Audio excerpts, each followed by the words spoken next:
Assalamualaikum warahmatullahi wabarakatuh. Selamat sore teman-teman semuanya. Apa kabar Anda di hari ini? Saya harap kalian masih dalam keadaan sehat walafiat dan selalu dalam lindungan Allah Subhanahu wa taala. Amin ya Allah ya rabbal alamin. Siapa yang galbay di pinjol, pinjam duit dan pinjol cash cepat. Dan saat ini mungkin ada yang masih diliputi ketakutan. Lebih tepatnya mungkin kebingungan ya. Kalau ketakutan ya relatif, manusia kan mungkin tidak terlalu takut, ada yang gampang takutan, ada yang gampang panik, gampang cemas. Dan ini kalau mengenai berhubungan dengan tagihan dari DC pinjol itu lebih tepatnya kebingungan. Apalagi bagi orang-orang yang saat ini baru mengalami telat bayar atau baru menghadapi jatuh tempo pembayaran di pinjol, pasti kebingungan. Di saat Anda tidak mempunyai uang, apa yang mestinya dilakukan ketika mulai ditagih, ketika mulai diteror oleh DC pinjaman online. Ini khusus untuk orang-orang yang baru pertama kali mengalami kesulitan membayar hutang di pinjol, banyak yang kebingungan. Ada yang setelah kebingungan itu karena diteror setiap detik, setiap jam, setiap menit, itu mengakibatkan mereka jadi pusing bagaimana caranya untuk menyelesaikan utang-utang tersebut dan untuk mengatasi teror yang dikirimkan oleh DC pinjaman online tersebut. Seperti halnya buat teman-teman yang sedang galbay atau sedang memasuki jatuh tempo di pinjol pinjam duit, di pinjol cash cepat. Mereka pasti ada yang masih kebingungan ketika mulai ditagih. 3 hari sebelum jatuh tempo itu sudah ditelepon, sudah diingatkan perihal pembayaran yang belum dibayarkan, terutama orang-orang yang baru pertama kali minjol di pinjam duit dan juga di cash cepat. Perlu kalian ketahui, pinjaman online pinjam duit dan cash cepat ini merupakan salah satu perusahaan pinjaman online legal yang sudah terdaftar di Otoritas Jasa Keuangan. Dan dalam prakteknya pinjol pinjam duit ini tenornya itu ada yang 90 hari, tetapi periode pembayarannya itu ada yang per 15 hari sekali. Jadi di hari ke-15 setelah meminjam uang atau setelah pencairan dana ke rekening kalian itu, di hari ke-15 harus dikembalikan kurang lebih sekitar 80% dari hutang kalian. Lalu sisanya bisa dicicil di hari ke-30, hari ke-60, hari ke-90. Lalu yang kedua adalah pinjol cash cepat. Cash cepat juga merupakan salah satu perusahaan pinjaman online legal yang sudah terdaftar di Otoritas Jasa Keuangan.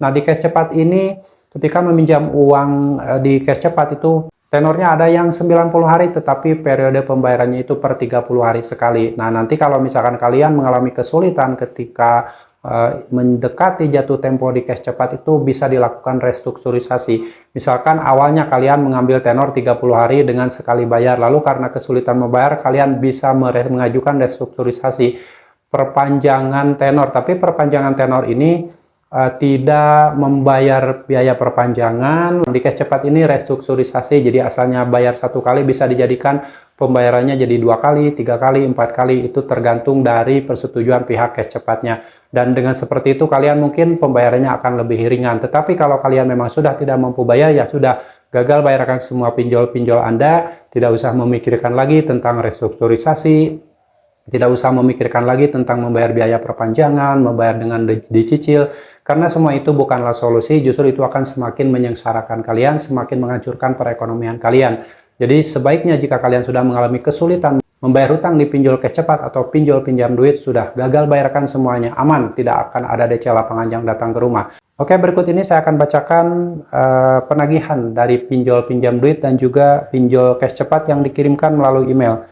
Dan buat teman-teman yang mungkin ada yang pernah mengalami menerima penagihan melalui email dari DC pinjol pinjam duit dan juga DC pinjol cash cepat, boleh kalian nanti berbagi pengalaman dan boleh tuliskan di kolom komentar. Dan hal ini sebenarnya penagihan yang biasa dan tidak perlu ditakuti, karena kata-katanya juga nggak terlalu berat, nggak terlalu kasar, karena di sini menyebutkan nama aplikasinya. Beda lagi dengan DC pinjol, walaupun itu asalnya dari DC pinjol legal tapi tidak menyebutkan nama aplikasinya, sehingga mereka bebas melontarkan kata-kata yang kasar, yang luar biasa, yang kata-kata binatang. Tetapi kalau misalkan kita mengadukan hal-hal ini ke OJK, itu pasti tidak akan ditanggapi, dan OJK juga pasti menganggap itu asalnya dari pinjol ilegal. Oke ya, itu banyak kejadian orang-orang yang melapor ke OJK, itu pasti OJK beranggapan bahwa itu dari pinjol ilegal dengan kata-kata yang kasar, luar biasa, dan mencaci maki, dan tidak menyebutkan nama aplikasinya. Oke, ini adalah yang saya bacakan. Yang pertama adalah penagihan dari DC pinjol pinjam duit yang dikirimkan melalui email. Pinjam duit, mohon direspon. Ini dari emailnya pinjamduit40@gmail.com. Selamat sore, nama bla bla bla bla, alamat sudah terhitung hari Selasa tanggal 20 Desember 2022. Tagihan Anda juga belum terselesaikan juga. Memangnya tidak mengecek aplikasi Anda bahwa tagihan belum terselesaikan sampai siang ini. Berhari-hari diingatkan tetapi tidak kooperatif. Di sini di mana tanggung jawab Anda sebagai peminjam? Di sini bukan menanam bunga, paham ya? Ingat ya, perusahaan ada aturan dan akan ada tindak lanjut untuk nasabah yang meminjam tidak paham aturan, bahkan tidak membayarkan sampai sekarang. Buka aplikasinya, lakukan pembayaran lunas atau periode 1 atau perpanjangan tenor. Di admin 08581779 sekian-sekian. Nah, ini penagihan dari DC pinjam duit. Lalu yang kedua adalah penagihan dari pinjol cash cepat yang dikirimkan melalui email. Di atasnya ada kop suratnya yaitu cash cepat nomor 704 sekian-sekian kepada loan ID, terus surat peringatan penagihan pinjaman cash cepat. Yang terhormat, hingga hari ini 2 Januari 2023 tagihan pinjaman Anda di cash cepat telah tertunggak selama 9 hari. Jumlah total tunggakan tagihan pinjaman Anda adalah sebesar Rp1.293.000, sudah termasuk pokok, bunga, denda keterlambatan, dan biaya lainnya. Catatan, jumlah tagihan yang harus dibayarkan mengikuti angka yang tertera pada aplikasi cash cepat. Sehubungan dengan hal tersebut, dengan ini kami berikan peringatan atau somasi kepada untuk membayar lunas tunggakan melalui rekening virtual account yang tercantum di akun aplikasi cash cepat Anda. Yang tercantum di akun aplikasi cash cepat Anda paling lambat 3 hari sejak surat ini dibuat. Hormat kami, cash cepat tanggal 2 Januari 2023. Nah, itu adalah contoh penagihan dari DC pinjol pinjam duit dan juga DC pinjol cash cepat, di mana cash cepat ini mengirimkan surat somasi atau peringatan, lalu pinjam duit juga sama mengingatkan perihal tagihan yang belum dibayarkan. Dan buat teman-teman, di sini juga kata-katanya hanya biasa saja dan tidak ada kata-kata yang luar biasa kasar karena di atasnya menyebutkan nama aplikasinya yaitu pinjam duit dan cash cepat. Dan hal ini jika diterima oleh orang-orang yang baru pertama kali mengalami kesulitan atau mengalami telat bayar, gagal bayar di pinjol, itu pasti ada sedikit kebingungan ya. Lebih tepatnya kebingungan bukan ketakutan.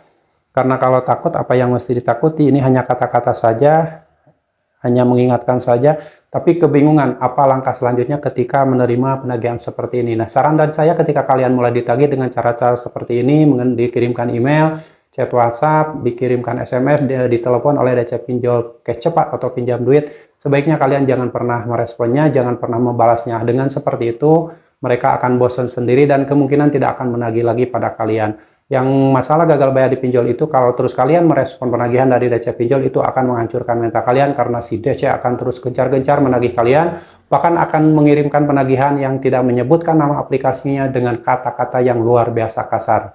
Itu yang harus diwaspadai. Jika kalian sudah tidak sanggup membayar, gagal bayarkan, tidak usah memikirkan DC lapangan, tidak usah memikirkan penagihan dari DC pinjol manapun. Bodo amat dengan semua yang akan terjadi. Hapus memori dari otak kalian tentang pinjaman online. Bersihkan pikiran-pikiran kalian tentang pinjaman online. Dengan seperti itu, saya yakin kalian akan selamat dari jeratan hutang pinjol dan terbebas dari hutang pinjol. Karena hutang pinjol itu sebenarnya ada yang sudah diasuransikan. Jadi kalian tidak usah panik ketika kesulitan membayar. Jangan membayar hutang di pinjol dengan berhutang. Dan jangan membayar hutang di pinjol dengan gali lubang tutup lubang. Lebih baik gagal bayarkan semuanya, hapus aplikasinya, lalu kalian menghilang dari peredaran. Dengan seperti itu, insya Allah kalian akan lepas dan tidak bisa lagi dimiskinkan oleh pinjaman online. Oke, semoga sharing ini bermanfaat. Dan buat teman-teman yang saat ini sedang mengalami kesulitan apapun, bahkan saat ini mungkin sedang ada yang diteror oleh DC pinjol, sebaiknya kalian tidak usah panik, tidak usah cemas, tidak usah bingung. Abaikan semua itu, lupakan semuanya, jangan pernah dipikirkan, jangan pernah direspon, jangan pernah dibalas. Dan buat teman-teman yang saat ini sedang mengalami kesulitan ekonomi, kesulitan berniaga, kesulitan mencari nafkah dalam hal apapun, saya doakan semoga Allah segera memberikan kemudahan pada kalian, semoga Allah memberikan solusi terbaik pada kalian, dan Allah akan mengangkat segala macam permasalahan kalian dan digantinya dengan kesuksesan dan kebahagiaan. Amin ya Allah ya Rabbal Alamin. Oke, semoga sharing ini bermanfaat dan kalian harus tetap semangat perjuangkan masa depan kalian, perjuangkan masa depan keluarga kalian, dan jangan pernah lagi memperjuangkan masa depan pinjaman online. Sampai jumpa lagi di video saya selanjutnya. Assalamualaikum warahmatullahi wabarakatuh.